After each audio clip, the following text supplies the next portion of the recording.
किसान साथियों, आप देख रहे हैं फसल क्रांति। इस समय हम मौजूद हैं एग्री एशिया में स्फेयर हॉबीज के स्टॉल पर और हमारे साथ स्फेयर हॉबीज के फाउंडर नीलेश दोशी जी मौजूद हैं। उनसे हम बात करेंगे, जानेंगे कि किस तरीके से ये कंपनी काम कर रही है एग्रीकल्चर सेक्टर में। सर, आपका बहुत बहुत स्वागत है। नमस्कार। मेरा सबसे पहला सवाल यही है, जो आपकी कंपनी है स्फेयर हॉबीज, वो किस तरीके से एग्रीकल्चर सेक्टर में काम कर रही है? हम लोग पहले से काफ़ी सालों से, मतलब 30 साल से एग्रीकल्चर ड्रोन्स के बारे में और ड्रोन्स के बारे में भारतीय गवर्नमेंट डिफेंस सर्विसेज DRDO के लिए काम कर रहे थे। अभी पिछले 5 से 6 साल से हमने एग्रीकल्चर ड्रोन डेवलप करना शुरू किया। फसल क्रांति के साथ साथ हमारे देश के अंदर लेबर की जो कमी हो रही है और साथ में हमें जो फसल ज़्यादा चाहिए, वही खेत जो हम यूज़ कर रहे हैं, हमें फसल ज़्यादा चाहिए।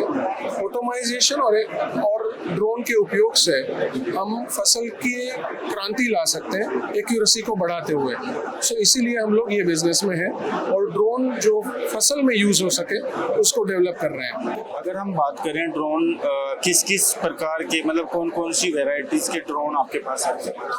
देखिए, ड्रोन होते हैं आज बहुत ज़्यादा फैलावा हो चुका है चीज़ों का। ड्रोन है वो खेत के अंदर खाद डालने के लिए, फसल के ऊपर स्प्रे करने के लिए, या फिर जंगल के अंदर आप बड़े से सीड ड्रॉप डाल के फिर से रिफॉरेस्टेशन करें, जंगल को बढ़ावा दें, वो भी उसके उपयोग हो सकते हैं। अगर हम बात करें जो लगातार ड्रोन इंडस्ट्री बढ़ती जा रही है, आने वाले टाइम में आप कहाँ देखते हैं इस इंडस्ट्री को? मेरे ख्याल से हम अगर पीछे देखें तो आगे क्या आएगा वो पूरा समझ में आएगा।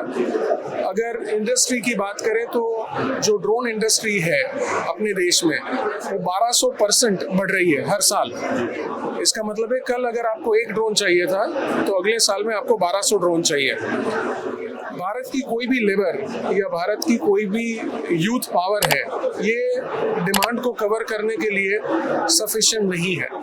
तो हम लोग वही ताकत में जुड़े हुए हैं कि सब लोग जुड़े, साथ में सब लोग हैं इसके अंदर, ये कोशिश करें कि अपने देश में हम ये चीज़ें बनाएं जो अपने देश के अंदर यूज़ होनी है, और आगे जाके यही चीज़ें हैं वो अपने देश को आगे ले जाएगी। नीलेश जी, एक चीज़ हम देखते हैं, एक तो होता है कि इंडस्ट्री अपने आप से प्रमोट करती है कुछ चीज़ों को, लेकिन इसको गवर्नमेंट भी प्रमोट कर रही है, और खासकर जो यूथ है उसके लिए एक एम्प्लॉयमेंट जनरेट हो रहा है इस चीज़ से। तो इसको आप किस नज़रिए से देखते हैं? गवर्नमेंट का इनिशिएटिव जो है ड्रोन के बारे में, वो लाजवाब है। गवर्नमेंट चारों तरफ से मदद कर रही है। अगर आप मैन्युफैक्चरिंग कर रहे हैं तो आपको मैन्युफैक्चरिंग के लिए मदद कर रही है, सब्सिडी प्रोवाइड कर रही है।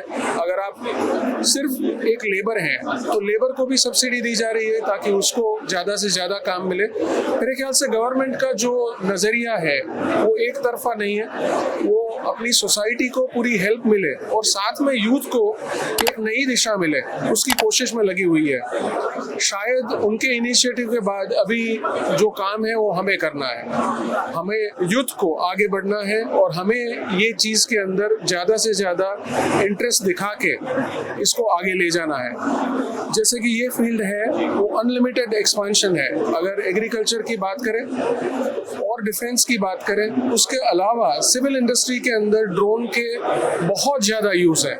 तो ये अनुभव है वो कहीं आगे ले जाएगा अपने यूथ को। सर, अगर हम देखें जो ट्रेनिंग का भी एक लगातार चीज़ें बढ़ती जा रही हैं, खासकर युवाओं को DGCA अप्रूवल के बाद ट्रेनिंग दी जा रही है, तो आप भी इसी तरीके की कोई ट्रेनिंग उपलब्ध कराते हैं? देखिए, हम लोग तो ट्रेनिंग करा ही रहे हैं और ट्रेनिंग में मैं कहता हूं कि यूथ कितना इंटरेस्टेड है, नॉलेज उतनी ज़्यादा बढ़ सकती है। हमें नॉलेज देने का बहुत मौका मिलता है और हमें ये पता चलता है कि प्रैक्टिकली यूथ को क्या चीज़ की ज़रूरत है। सो हम हमेशा तैयार रहते हैं ट्रेनिंग के लिए।